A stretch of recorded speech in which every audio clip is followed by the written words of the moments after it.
I am Mohammad Gupta. I welcome you to online classes of Knowledge Hub. So students, in this video, the part of the relative pronouns, okay? तो pronoun के relative parts के बारे में हम लोग पढ़ेंगे। तो सबसे पहले स्टूडेंट्स हम लोग पढ़ेंगे कि क्या क्या रिलेटिव प्रोनाउन होता क्या है और कौन कौन से वर्ड्स रिलेटिव प्रोनाउन होते हैं। तो मैं पहले बता दूं who, which, that, which, what, ये सब क्या हैं, रिलेटिव प्रोनाउंस हैं और इनका यूज कैसे होता है हम यूज के बारे में पढ़ेंगे। तो पहले हम लोग ये जानना है कि रिलेटिव प्रोनाउन किसे कहते हैं। जैसे मैं एक सेंटेंस यहाँ पे लिखूँ, पहले रिलेटिव प्रोनाउन, जैसे रिलेटिव प्रोनाउन, तो रिलेटिव से आपको कोई शब्द समझ में आया होगा, कोई वर्ड आपके मेमोरी में मेमोराइज हुआ होगा। रिलेटिव यानी रिलेशनशिप या रिलेट यानी किसी चीज को क्या करना, रिलेट करना, ठीक है, यानी जोड़ना, समझे। यानी रिलेटिव प्रोनाउन क्या करता है, रिलेट करता है। क्या करता है, रिलेट करता है। आप किसी रिलेट करेगा, किसी पर्सन को ही करेगा, और पर्सन क्या हो सकता है, नाउन या फिर प्रोनाउन, यानी रिलेट करेगा इसको नाउन या फिर प्रोनाउन, ठीक है, इसको रिलेट करता है नाउन या फिर प्रोनाउन का। लेकिन अगर आपको इसका डेफिनेशन लिखना है तो डेफिनेशन आप लोग लिख लेंगे, relative pronoun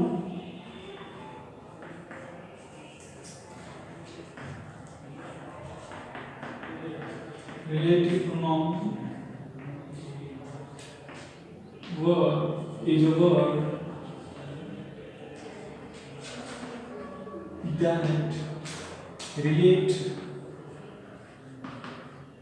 to a noun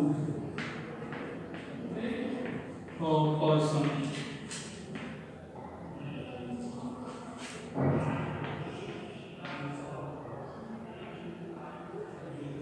which is came before it. Okay, relative pronoun क्या हैं, ऐसे शब्द हैं जो क्या होते हैं, नाउन या प्रोनाउन को रिलेट करते हैं जो इससे पहले आए होते हैं, ठीक है। तो अब कौन कौन से होते हैं मैं उनके बारे में लिख दूंगा, कौन कौन से होते हैं, जैसे who, whom, which, that, okay.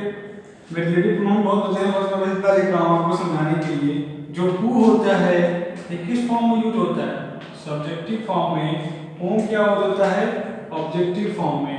अब ऑब्जेक्टिव सब्जेक्टिव क्या है, सब्जेक्टिव यानी जो भी सेंटेंस में जो सब्जेक्ट की तरह यूज होता है उसको सब्जेक्टिव फॉर्म, और जो ऑब्जेक्ट की तरह यूज होता है उसको ऑब्जेक्टिव फॉर्म। विच और व्हाट, ये क्या होता है, सब्जेक्ट और ऑब्जेक्ट दोनों में यूज होता है, और ये रिफर करता है थिंग्स को। किसको करता है, थिंग्स को, ठीक है, थिंग्स को या फिर एनिमल्स को। किसको रिफर करता है, विच होता है सब्जेक्ट और ऑब्जेक्ट दोनों में यूज होता है, और रिफर करता है थिंग को और एनिमल्स को, ठीक है।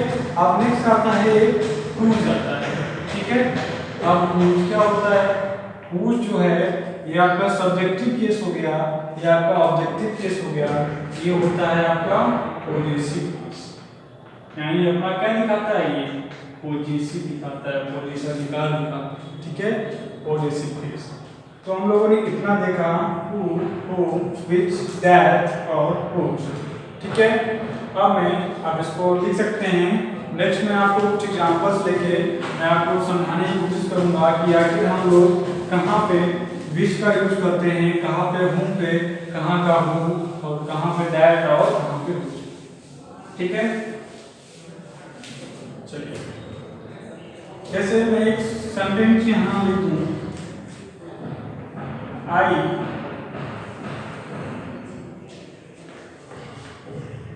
I go Rahul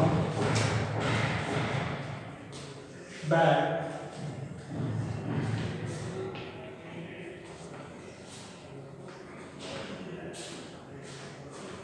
ठीक है।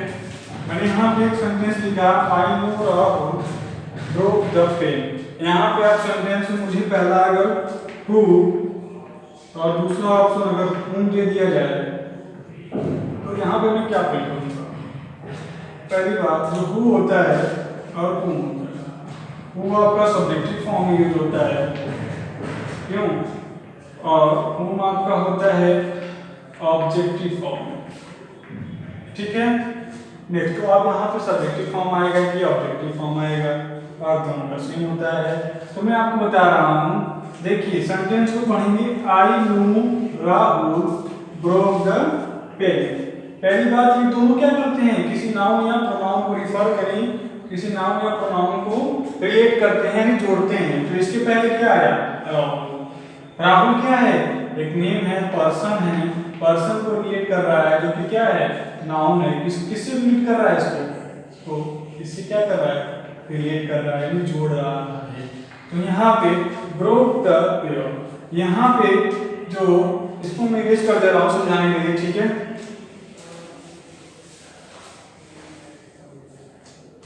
I know Rahul broke the pen. Next क्या करना है? रिलेट करेगा ब्रोक द पेन। किसने पेन तोड़ा? राहुल ने तोड़ा, तो इसको रिलेट करना है। नेक्स्ट यहाँ पे खुद का, यहाँ पे कोई आपको ऑब्जेक्ट यहाँ पे आपको ये दिख रहा है, बट यहाँ पे आपको क्या सब्जेक्ट इसका दिख रहा है?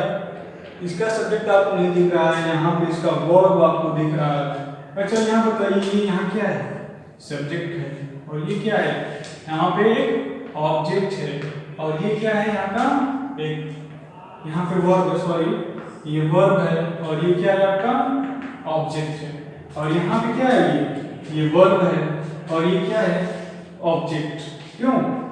ये आपका ऑब्जेक्ट है। तो जब ये दो पर्सन्स को, जो होने वाली चीजें हैं, उनको क्या लग रहा है? ये जुड़ रहा है। तो यहाँ पे इसका जो यहाँ पे सब्जेक्ट फॉर्म है वो कहाँ है? तो यहाँ पे मैंने आपको बताया है, जो हु है वो किस फॉर्म में यूज होगा? सब्जेक्टिव फॉर्म में। और whom कब यूज होगा?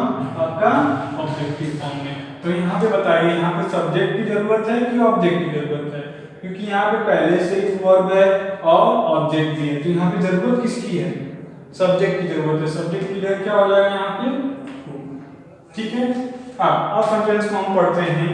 आई know Rahul who broke the pen. मैं राहुल को जानता हूँ जिसने क्या किया था? पेन को तोड़ा था। ठीक है। आप यहीं पे आपको समझ में आया होगा कि सीधे से देखिए, अगर यहाँ पे आपका वर्ब है, यहाँ पे अगर आपका वर्ब है, तो इसके बाद उसके पहले आने वाली जो रिलेटिव प्रोनाउन होगी वह सब्जेक्ट रहना चाहिए, यानी हु रहेगा। ठीक है। नेक्स्ट मैं आपको बताऊंगा यहाँ पे कि जो इसको, जो रिलेटिव प्रोनाउन को और किस किस नाम से जोड़ते हैं, बोलते हैं। ठीक है। ऐसे देखिए क्या करता है, ऐसे आप लोग कंजक्शन पढ़े होंगे। कंजक्शन क्या करता है? दो सेंटेंसेस को क्या करता है? वो जोड़ता है, प्लस करता है, जोड़ता है। उसी तरह ये जो है क्या कर रहा है? दो सेंटेंसेस को क्या कर रहा है? प्लस कर रहा है कि नहीं? प्लस कर रहा है। तो यहाँ वो किसका काम कर रहा है? Pronoun conjunction. किसका काम कर रहा है? प्रोनाउन कंजक्शन का काम कर रहा है। और पहला किसका काम कर रहा था? Relative pronoun. पहला किसका काम कर रहा था? रिलेटिव प्रोनाउन का। एक और वर्ब करता है, एक और वर्ब किस पे करता है? ये प्रोनाउन क्लॉज का। इसका प्रोनाउन क्लॉज का। ठीक है। किसका करता है? प्रोनाउन क्लॉज का। अब क्लॉज का कैसे करता है? क्लॉज कहते हैं किसे?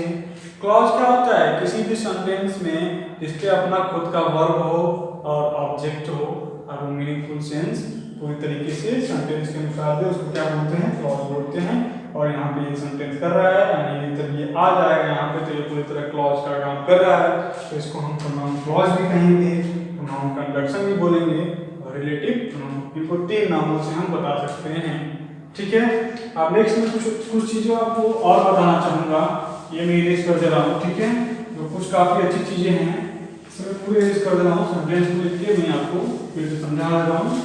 कुछ इंपॉर्टेंट चीजें हैं।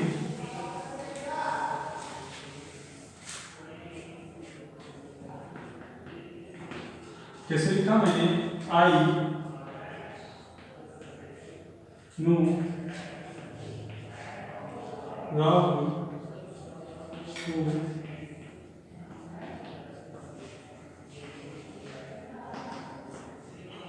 ठीक है।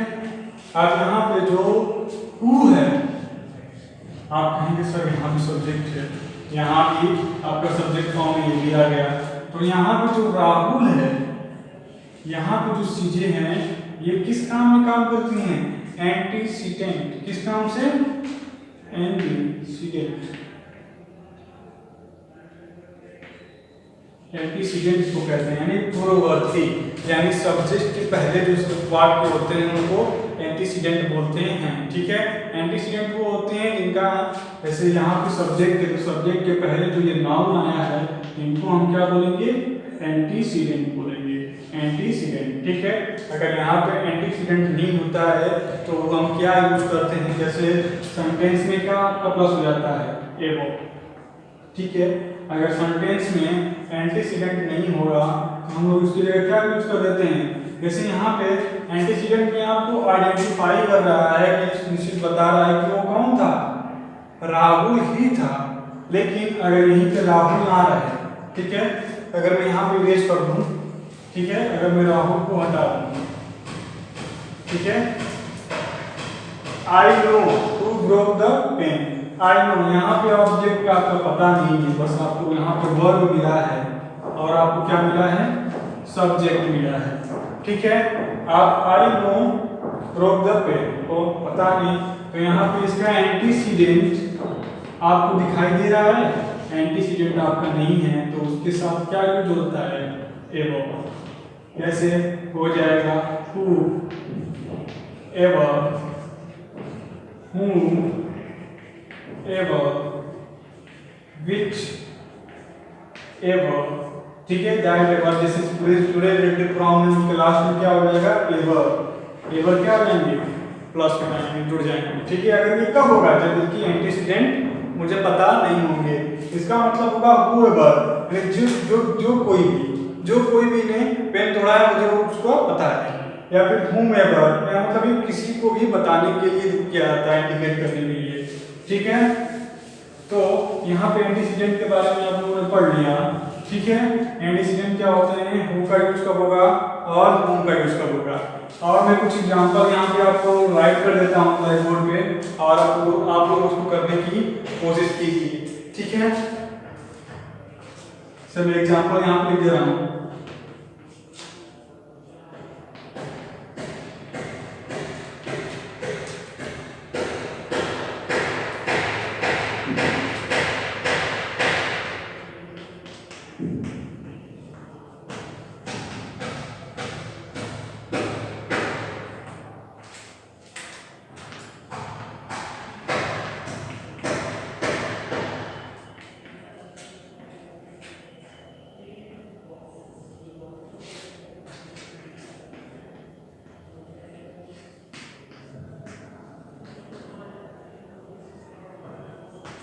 इसमें यहाँ पे आपको दो सेंटेंस लिखा है और मैं आपको ऑप्शन दे रहा हूँ, हु और दूसरा whom।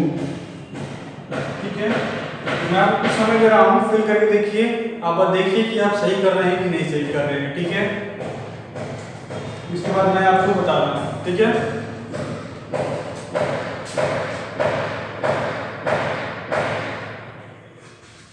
चलिए मैं बता रहा हूँ आपको। अब नेक्स्ट को कहने से I know the man meet you yesterday. यहाँ आपको क्या दिखा? सब्जेक्ट, यहाँ पे वर्ब और यहाँ पे इसका ऑब्जेक्ट। नेक्स्ट आपने देखा यहाँ पे इसका वर्ब के रूप में ये काम कर रहा है, और यहाँ पे ये यस्टरडे, यहाँ पे पूरा ये ऑब्जेक्ट के रूप में। तो यहाँ पे जरूरत किसकी है? सब्जेक्ट की जरूरत है, तो यहाँ पे मेन वर्ब के पहले क्या आएगा? वर्ब के पहले क्या आएगा? आपका हु। ठीक है, I know the man who met you yesterday. लेकिन मैंने यहाँ पे क्या किया है? इस वाले सेंटेंस को पहले यहाँ पे क्या कर दिया है? यू कर दिया है, बाद में इसके मैंने यहाँ पे मेट ला दिया है, यानी वर्ब को बाद में लेकर चला आया हूँ। तो यहाँ पे ध्यान देने वाली बात है, I know the man, oh man, you यहाँ पे किसका काम कर रहा है? सब्जेक्ट का काम कर रहा है। किसका? सब्जेक्ट का। ऑब्जेक्ट किसका काम कर रहा है? वर्ब का। ठीक है, यस्टरडे आपका यहाँ पे ऑब्जेक्ट हो गया और यहाँ पे ये ऑब्जेक्ट और ये वर्ब और ये सब्जेक्ट। ठीक है, तो अब मैं बता रहा हूँ आपको हु जो यूज होता है सब्जेक्टिव फॉर्म में यूज होता है और हुम जो होता है ऑब्जेक्टिव फॉर्म में यूज होता है। तो यहाँ पे पहले से यूज सब्जेक्ट यहाँ पे क्या है तो उपस्थित है, तो इसके लिए क्या हु फिर से हम सब्जेक्ट लगाएंगे, यानी दो सब्जेक्ट हो जाएगा। तो ये कैसा लॉजिक है? तो ये क्या हो जाएगा? रॉन्ग हो जाएगा। इसलिए हम क्या करेंगे? सिर्फ हु ऑब्जेक्ट फॉर्म का यहाँ पे यूज करेंगे। तो यहाँ पे क्या हो जाएगा? Whom. I know the woman whom you meet yesterday. ठीक है, तो आई होप कि आपको ये पूरी तरीके से अच्छी समझ में आया होगा। और इसके बाद कुछ दैट का यूज है, हम लोगों ने किसका पढ़ा? हु और whom का यूज पढ़ लिया। अब जो दैट का यूज है, हम दैट का यूज के बारे में कुछ पढ़ लेते हैं। ठीक है, से दैट का। ठीक है, अब दैट का यूज कहाँ पे होता है? देखो दैट का यूज जो होता है प्लस कुछ भी इधर सेंटेंस हो, नहीं कुछ भी क्या, क्योंकि इधर क्या होगा? Non living. ठीक है, नॉन लिविंग चीजें हैं या फिर कोई थिंग्स कह लें आप। नॉन लिविंग चीज या फिर नॉन लिविंग तो क्या होगा? कोई थिंग्स ही तो होगा, कोई वस्तु ही हुई ना। तो इसके साथ हम लोग डॉट डॉट क्या यूज करेंगे? दैट। ठीक है, पहला तो ये हुआ। जो दूसरा होता है, पहला आप ये पढ़ लीजिए, इसके बाद में आपको दूसरा बताऊंगा। ठीक है, तो पहला क्या है? एग्जाम्पल ले लूं, the boy and the kitten. The boy and the kitten इसके बाद यहाँ पे स्पेस मिले दूं। ठीक है,